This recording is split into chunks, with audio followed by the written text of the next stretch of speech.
Voici votre cyberflash, souffle de la liberté et de la libre pensée. Revenons sur la situation qui vient de se produire. Nous sommes le vendredi 15 juillet 2011, il est 17 heures, et toutes les positions des Américains faisant du trading sur les métaux a été clos. C'est suite au pavé de 2300 pages sur la loi Dodd-Frank, l'article 742A, protection des investisseurs, qui met fin définitivement aux échanges de gré à gré sur l'or. Cette loi a été établie afin de privilégier la santé financière des particuliers modestes touchés par la crise. C'est très généreux, sauf que justement, en temps de crise, il n'y a rien de mieux que l'argent et l'or. C'est donc aimable de préserver quelqu'un qui meurt de faim, d'une intoxication alimentaire et de lui retirer la nourriture de la bouche. Il s'avère que cette loi est d'ailleurs arrivée à point nommé, au moment où les institutions ruinées doivent racheter massivement tous les métaux précieux en circulation pour prévenir de la crise. Cela évince 99% de la population et, en limitant de fait la spéculation, permet de racheter à bas prix tout ce métal en circulation. Le trading sur l'or est donc maintenant entièrement réservé aux entités commerciales et aux individus fortunés. Ainsi, il faudra justifier d'un patrimoine de plus d'1 million de dollars, comme le prévoit cette loi, ou de revenus supérieurs à 200 000 dollars annuels. Lorsque l'une de ces deux conditions sera remplie, alors ces personnes seront considérées comme des investisseurs accrédités.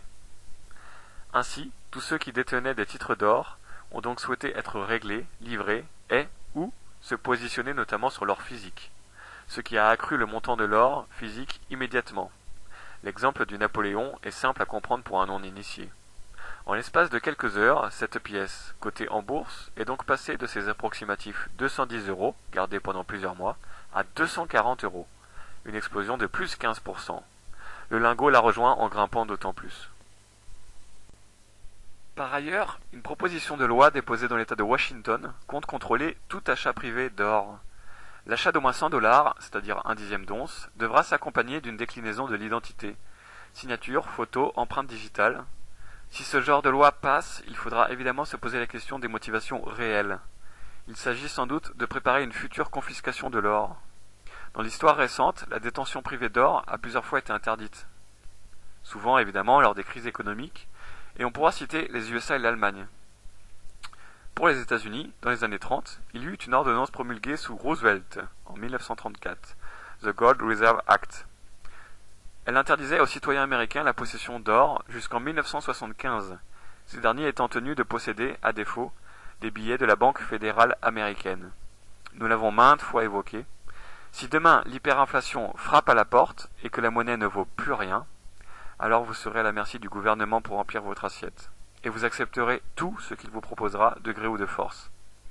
Le seul échappatoire lorsque les distributeurs ne donnent plus d'argent est, ou que cet argent ne vaut plus rien, réside dans les métaux précieux. Si ceux-ci sont interdits, alors il n'y a plus d'issue. Et si le gouvernement vous imposera alors la puce sous la peau, vous l'accepterez. En France, sur l'or, les transactions des particuliers sont en théorie anonymes, jusqu'à aujourd'hui.